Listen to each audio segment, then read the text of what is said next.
Halogen family में कुछ और प्रॉपर्टीज़ की हम लोग बात कर रहे हैं, कुछ और चीज़ों की बात करते हैं, जैसे कि प्रॉपर्टीज़ में अगर हम बात करें तो देखो एक स्पेशल चीज़ हमें क्या याद रखनी है। जैसे अगर तो हम मेटल, हेलोजन तो नॉन मेटल होते हैं, मेटल की बात करते हैं और नॉन मेटल की बात करते हैं। तो जैसे हम डाउन द ग्रुप जाते हैं ना,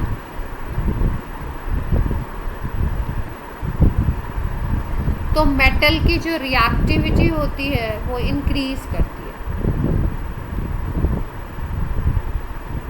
लेकिन अगर नॉन मेटल में हम डाउन द ग्रुप जाते हैं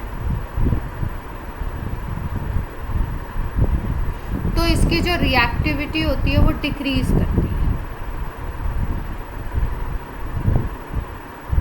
इसका क्या रीज़न हो सकता है, किसी ने सोचा है कभी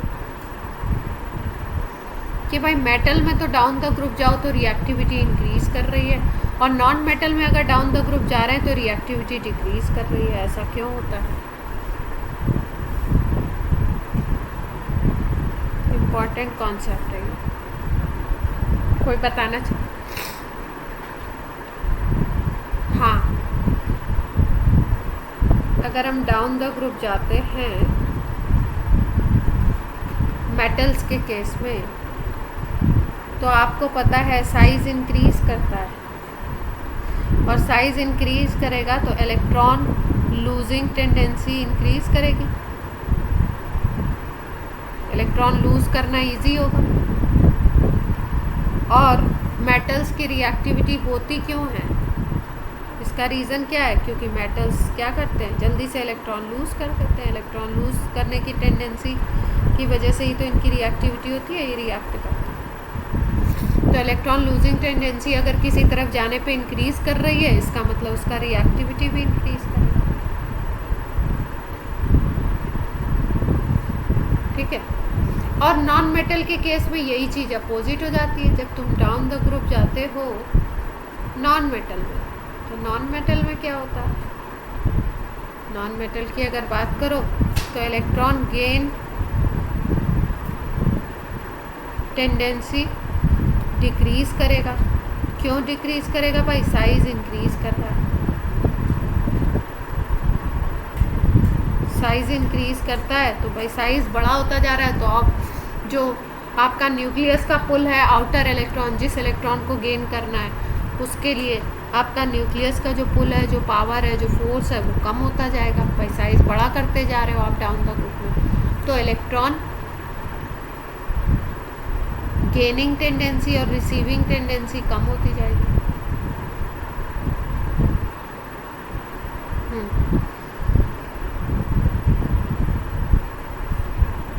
ये डिक्रीज़ करता जाएगा। और क्योंकि हमें पता है कि नॉन मेटल रिएक्ट ही क्यों करते हैं, कैसे रिएक्ट करते हैं, इनका रिएक्शन प्रोसीजर होता है कि ज़्यादातर रिएक्शंस में गेन करते हैं इलेक्ट्रॉन, इसी वजह से इनकी रिएक्टिविटी होती है। तो अगर गेनिंग टेंडेंसी कम हो रही है तो रिएक्टिविटी भी डिक्रीज़ करेगी।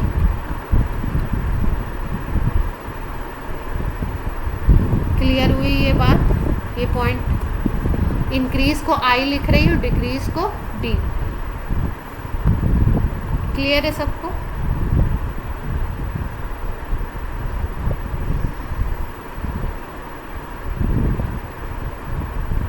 अब देखो दूसरी अगर हम बात करें तो जैसे फ्लोरीन है, ब्रोमीन है, आयोडीन है। ठीक है। इनकी अगर रिएक्टिविटी की बात करो तो रिएक्टिविटी में क्या होता है? फ्लोरीन की रिएक्टिविटी क्लोरीन से ज़्यादा होती है। ठीक है। अब ये रिएक्टिविटी का ये ऑर्डर क्यों आया? देखो, फ्लोरीन की क्लोरीन से ज़्यादा इसलिए होती है क्योंकि फ्लोरीन का साइज़ बहुत छोटा होता है, आपको पता है। अब यहाँ पे एक बॉन्ड बनना है आपका, सिंगल बॉन्ड, तो शेयरिंग से बनेगा। लेकिन यहाँ पे क्या होंगे, फ्लोरीन के लास्ट में 7 इलेक्ट्रॉन होते हैं, तो 1 तो ये शेयरिंग में चलेगा। अब आपके कितने 3 लोन पेयर्स होंगे यहाँ पे, लोन पेयर इलेक्ट्रॉन दोनों के पास। 3 लोन पेयर होंगे और इनके बीच क्या हो जाएगा, साइज बहुत छोटा है फ्लोरीन का, तो थोड़े से एरिया में इतने सारे लोन पेयर है, 6 लोन पेयर है टोटल में अगर देखो, तो इनके बीच में लोन पेयर के बीच में रिपल्शन बहुत ज़्यादा होगा फ्लोरीन के केस में इन कंपैरिजन टू क्लोरीन। भाई क्लोरीन का जब बॉन्ड बनेगा तो इसमें भी 6 लोन पेयर होंगे, ठीक है, टोटल में 6 लोन पेयर इसमें भी होंगे, लेकिन इसमें क्या होगा, साइज बड़ा होगा, साइज ज़्यादा बड़ा होगा तो रिपल्शन उतना होगा नहीं, ठीक है, थोड़ा सा लोन पेयर दूर दूर हो जाएंगे।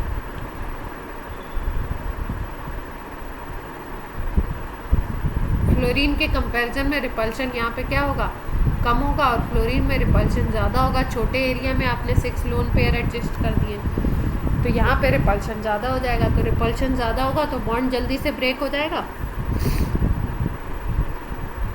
रिपल्शन अगर ज़्यादा है तो BDE बॉन्ड डिसोसिएशन एनर्जी कम होगी। भाई अगर इस बॉन्ड को ब्रेक करना है, आप थोड़ी सी एनर्जी दे दो तो क्या हो जाएगा, बॉन्ड ब्रेक हो जाएगा, और बॉन्ड अगर ब्रेक हो जाएगा तो F- बन जाएगा और ये रिएक्ट करेगा तेज़ी से। भाई इसमें बॉन्ड जल्दी ब्रेक हो रहा है तो इसकी रिएक्टिविटी हाई हो जाएगी। क्लियर है बात सबको?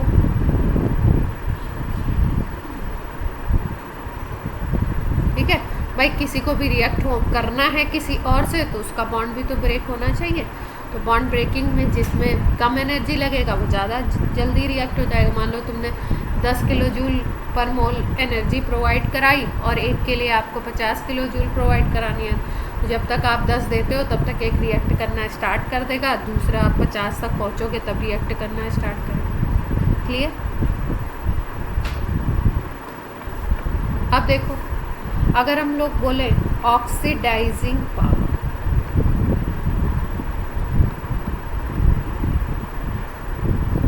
तो ऑक्सीडाइजिंग पावर क्या होता है?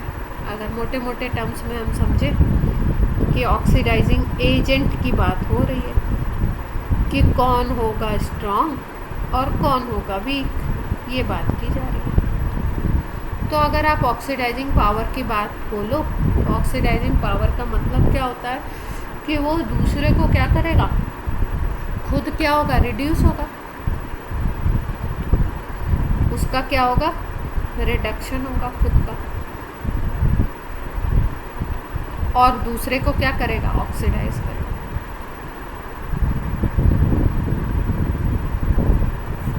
ठीक, तो अगर ऑक्सीडाइजिंग पावर की बात करें तो मोटे मोटे टर्म्स में हम ये बोल सकते हैं कि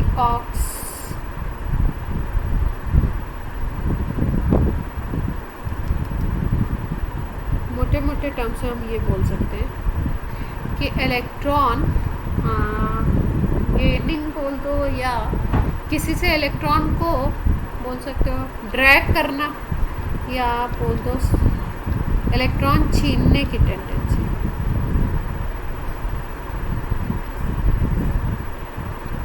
किसी से भी कैसे तेजी से इलेक्ट्रॉन कौन गेन कर लेगा, वो अच्छा ऑक्सीडाइजर।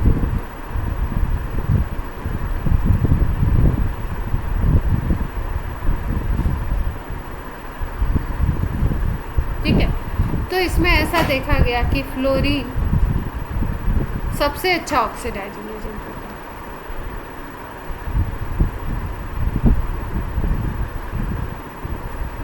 सबसे अच्छा ऑक्सीडाइजिंग एजेंट होता है। और अगर पूरी पीरियोडिक टेबल में देखें या हम बात करें, एक सीरीज़ की हम लोग बात करते थे, इलेक्ट्रोकेमिकल सीरीज़,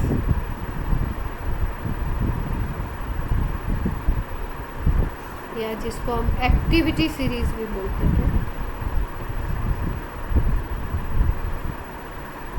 तो उसमें हमने देखा था कि reduction potential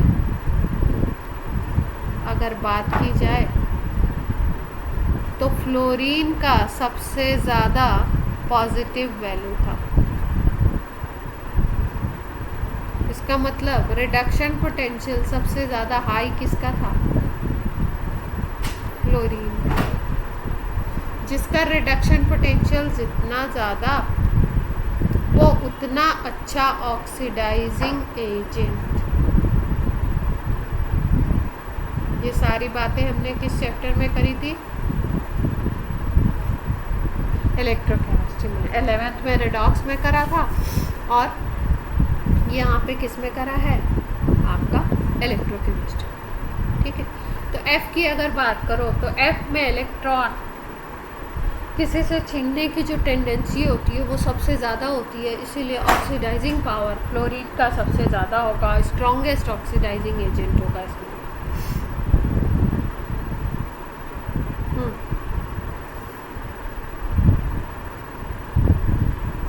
electron gain enthalpy नहीं, इसमें इलेक्ट्रोनेगेटिविटी का फैक्टर आएगा। गेन एंथैल्पी की बेसिस पे करोगे तब तो क्लोरीन को लेना पड़ेगा ना, समझ रहे हो? देखो किसी का भी ऑक्सीडाइजिंग पावर रिड्यूसिंग पावर देखना है तो आप रिड्यूसिंग पावर भी आप रिडक्शन पोटेंशियल से देख सकते हो, ऑक्सीडाइजिंग पावर देखना है तो वो भी रिडक्शन पोटेंशियल से देख सकते हो। रिड्यूसिंग पावर देखना है तो आप reaction with H+ removal tendency देख सकते हो। रिड्यूसिंग पावर देखना है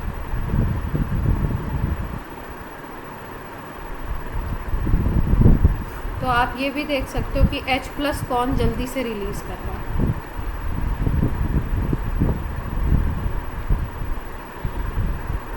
जो H+ जल्दी से रिलीज करेगा वो क्या होगा? वो दूसरे को H+ दे देगा जल्दी से, तो दूसरे को रिड्यूस कर देगा जल्दी से। ये अदर एटम है मामला, इसको जो इजीली H+ दे रहा है वो क्या करेगा? इजीली रिड्यूस करेगा दूसरे को, ठीक है, और खुद क्या होगा? ऑक्सीडाइज हो जाएगा, उसका तो ऑक्सीडेशन होगा और दूसरे को वो रिड्यूस करेगा, अगर किसी की रिड्यूसिंग टेंडेंसी देखनी है। क्लियर है बात?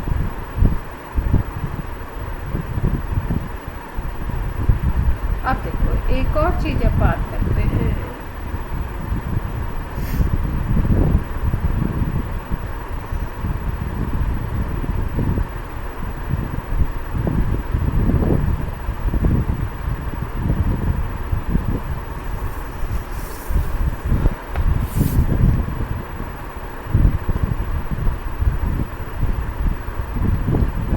जैसे हम बात करें रिएक्टिविटी टूवर्ड्स ऑक्सीजन,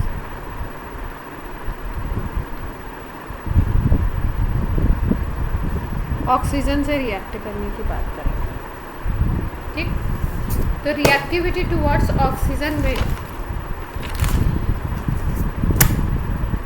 तो देखो जैसे सोडियम क्लोराइड है NaCl या सोडियम ब्रोमाइड है,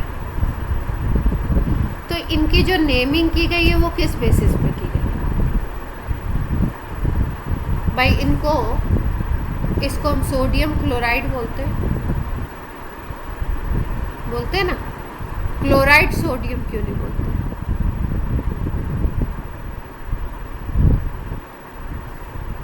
ऐसा क्यों होता है, कोई बताएगा?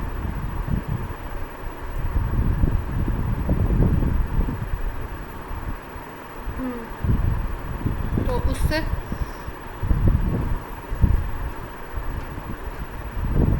क्यों पहले इसका नाम लिया गया, इसका बाद में लिया गया?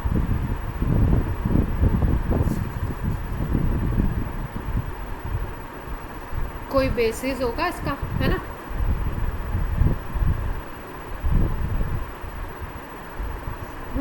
देखो इम्पोर्टेंट किसकी है? इलेक्ट्रोनेगेटिविटी की। इलेक्ट्रोनेगेटिविटी अगर हाई है तो उसकी बेसिस पे नाम दिया जाएगा, ठीक है। जैसे मान लो हमारी सिंह फैमिली है तो हमारे क्या है, डिफरेंट नेम है ना? तो इसमें प्राइम इम्पोर्टेंट क्या है? प्राइम इम्पोर्टेंट ये है, ये वर्ड इम्पोर्टेंट है, ठीक है। ये क्या है? ये चेंज हो रहा है, पूरी फैमिली में अलग अलग नाम है, ठीक। तो जैसे आपने क्लोराइड का, ये आपका Cl का इलेक्ट्रोनेगेटिविटी हाई है, इन कंपैरिजन टू सोडियम। तो हम किसकी बेसिस पे नेम दे रहे हैं? जिसकी इलेक्ट्रोनेगेटिविटी हाई है वही कौन बनता है? नेम का बेसिस बनता है। क्लियर? तो अभी तक देखो, जैसे कि हम बात करें, जैसे हमने बोला H2O को बोलते हैं, ठीक है, तो ये हाइड्रोजन का ऑक्साइड है,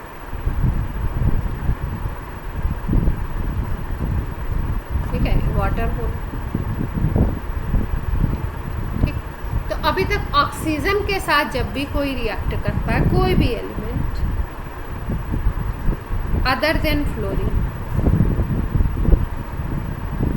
तो होता क्या है कि उसका नाम रखा जाता है ऑक्साइड बोला जाता है उसको। ठीक है, क्यों? क्योंकि फ्लोरीन की इलेक्ट्रोनेगेटिविटी सबसे ज़्यादा है, और सेकंड नंबर पे अगर देखो तो इलेक्ट्रोनेगेटिविटी ऑक्सीजन की होती है सेकंड नंबर पे पूरी पीरियोडिक टेबल। ठीक है, तो ऑक्सीजन की इलेक्ट्रोनेगेटिविटी, ऑक्सीजन के साथ अगर फ्लोरीन नहीं है, उसके अलावा कोई भी एलिमेंट है, तो इलेक्ट्रोनेगेटिविटी हाई किसकी होगी? ऑक्सीजन की। तो उस बेसिस पे हम लोग इसको क्या बोलेंगे? ऑक्साइड बोलते हैं, क्योंकि इसकी इलेक्ट्रोनेगेटिविटी हाई हो जाती है, तो इसलिए हम इसको क्या बोलते हैं? ऑक्साइड नाम देते हैं। कोई भी ऑक्सीजन के साथ किसी का भी कंपाउंड बना लो तो उसको ऑक्साइड बोल देते हो। N2O5 हो गया, ठीक है, NO2 हो गया, कोई भी इस तरीके के Cl2O7 हो गया, ये सब ऑक्साइड बोलते हैं। ठीक, अब जब ऑक्सीजन फ्लोरीन के साथ आता है तो क्या चीज़ होती है भाई? क्योंकि अब तो जब इसका और इसका कंपाउंड बनता है तो फ्लोरीन की इलेक्ट्रोनेगेटिविटी हाई हो जाती है। मतलब अभी तक तो ऑक्सीजन ऐसा था जो पूरी पीरियोडिक टेबल में घूम रहा था, जिसके साथ भी रिएक्ट कर रहा था, बोल रहा था भाई नाम तो हमारे अकॉर्डिंग ही होगा, क्योंकि मेरे पास तो इलेक्ट्रोनेगेटिविटी ज़्यादा है, इलेक्ट्रॉन को पुल करने की पावर ज़्यादा है। फिर उसके बाद क्या हुआ? जब ये फ्लोरीन के साथ रिएक्ट करता है तो फ्लोरीन की इलेक्ट्रोनेगेटिविटी ज़्यादा हो जाती है। तो अब फ्लोरीन के साथ जब भी इसका कंपाउंड बनेगा तो उसको हम बोलेंगे, क्योंकि फ्लोरीन की ज़्यादा है तो उसको हम क्या नाम देंगे? फ्लोराइड। क्लियर है बात? तो ऑक्सीजन जब भी रिएक्ट करेगा आपका फ्लोरीन के साथ तो उस कंपाउंड को हम क्या बोलते हैं? फ्लोराइड बोलते हैं। लेकिन बाकी जितने भी रिएक्ट करेंगे, मान लो कि ब्रोमीन रिएक्ट करता है, मान लो कि आयोडीन रिएक्ट करता है, मान लो कि आपका क्लोरीन रिएक्ट करता है, तो इन सब को हम क्या नाम देंगे? ऑक्साइड। क्लियर है बात?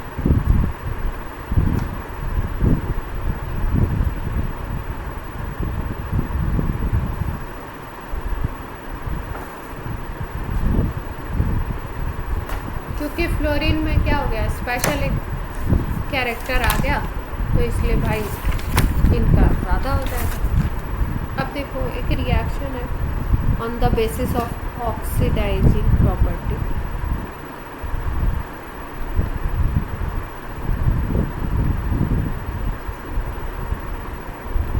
अगर हम बात करें कि भाई F2 को रिएक्ट करवाओ वाटर के साथ, ठीक है, या F2 रिएक्ट करें वाटर के साथ, या ब्रोमीन और क्लोरीन रिएक्ट करें वाटर के साथ, या I- रिएक्ट करता है H+ के साथ, ठीक है, तो कैसे कैसे रिएक्शन?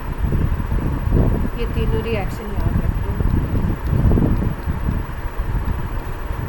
फ्लोरीन अगर वाटर के साथ रिएक्ट करता है ना, तो फ्लोरीन वाटर के साथ रिएक्ट करने के साथ क्या करता है? H+ रिलीज़ करता है, F- रिलीज़ करता है, और O2 रिलीज।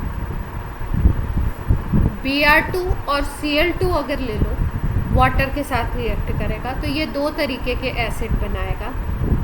एक तो HBr या HCl बनेगा, और दूसरी चीज़ यहाँ पे बनती है HO, Br या HOC, ये चीज़। मतलब ये तो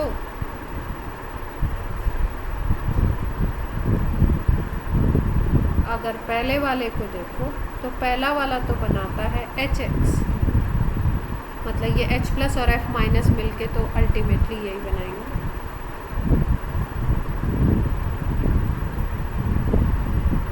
ठीक है, लेकिन अगर Br2 लेते हो या Cl2 लेते हो तो ये वाटर से रिएक्ट करने के बाद दो तरीके के एसिड, एक तो HBr बनाएगा और दूसरा बनाएगा HOBr। या अगर Cl2 लेते हो तो HCl और HOCl। इसका नाम बताएंगे आप लोग? हाइड्रोब्रोमस एसिड, क्योंकि इसको हाइड्रोक्लोरस बोलते हैं तो इसका नाम हो जाएगा हाइड्रोब्रोमस एसिड। ठीक है, और ये क्या है? Hydrogen bromide. या अगर एसिड के टर्म्स में बोलो तो हाइड्रोब्रोमिक एसिड हो जाएगी, ये क्लोरिक एसिड होता है। अब अगर हम I की बात करें तो ये I2 से रिएक्ट ना करके I माइनस से रिएक्ट करेगा। और इसकी अगर बात करो तो ये इसका रिएक्शन इस तरह। ठीक है, यहाँ पे अगर देखो तो फ्लोरीन 0 में था, अब फ्लोरीन किस में चला गया? -1 में चला गया। तो मतलब इसका खुद का क्या हो रहा है फ्लोरीन का? इस रिएक्शन को अगर देखो तो फ्लोरीन का क्या हो रहा है? रिडक्शन हो रहा है। तो ये कैसे काम कर रहा है? ऑक्सीडाइजिंग एजेंट की तरह काम कर रहा है। यस और नो? अब अगर सेकेंड रिएक्शन को देखो तो सेकेंड रिएक्शन में यहाँ पे इनके 0 0 है, यहाँ पे -1 हो जाता है। और यहाँ पे क्या होता है? ऑक्सीडेशन नंबर बोलिए। यहाँ पे तो ब्रोमीन का -1 है और यहाँ पे ब्रोमीन का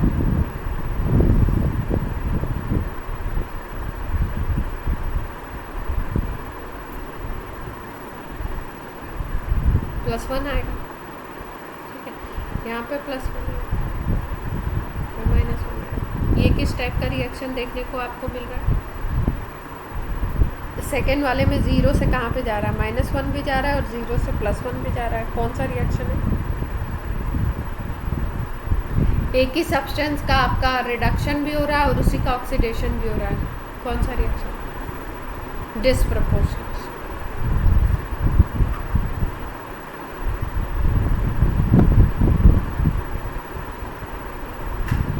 यहाँ पे अगर देखो हमने I माइनस की रिएक्शन करवा रहे हैं ऑक्सीजन और H प्लस से।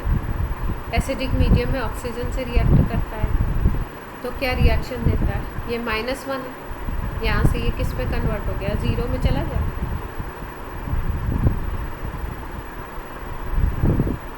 इस रिएक्शन को अगर देखो तो इसका क्या हो रहा है? रिडक्शन हो रहा है, ऑक्सीडेशन हो रहा है? ऑक्सीडेशन हो रहा है भाई। ऑक्सीडेशन नंबर इंक्रीज कर रही है, ऑक्सीडेशन नंबर इंक्रीज करे तो खुद का इसका ऑक्सीडेशन हो रहा है, तो ये कैसे काम करेगा? रिड्यूसिंग एजेंट की तरह काम करेगा।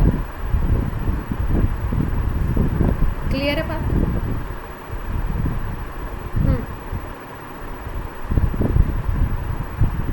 हाँ, हाइड्रो लिख दिया क्या?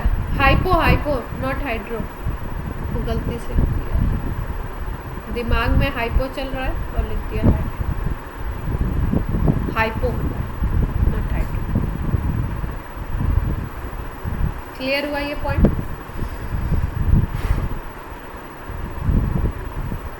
ठीक है, तो ये वाला जो रिएक्शन है ना, ये नीचे वाला, ये क्या प्रूव करता है? ये प्रूव करता है कि भाई F2Cl2 Br2 अगर ये वाटर से रिएक्ट करेंगे तो ये वाटर को ऑक्सीडाइज करें।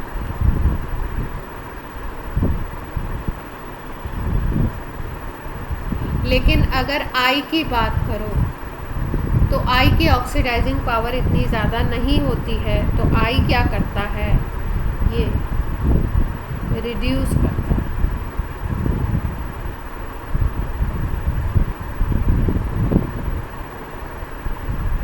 अब अगर हम बात करें रिएक्शन विद हाइड्रोजन, मतलब हाइड्रोजन से रिएक्ट करके क्या बनाएगा? हैलोजन। तो भाई हाइड्रोजन से अगर कोई हैलोजन रिएक्ट करता है तो HX बनाता है।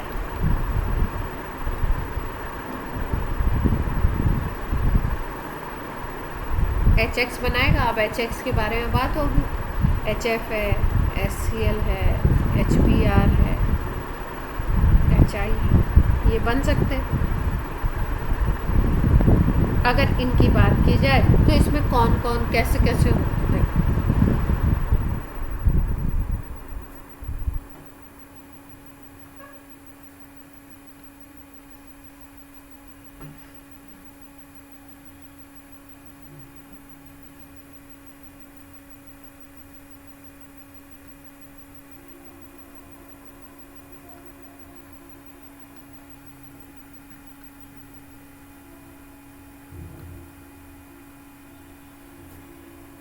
सानू कवर क्यों निकाल रखा है? मम्मी वो ऑडियो वर्क नहीं कर रही है कवर के साथ, पता नहीं क्यों। MIIT में मैसेज डाल दो तुरंत। क्या?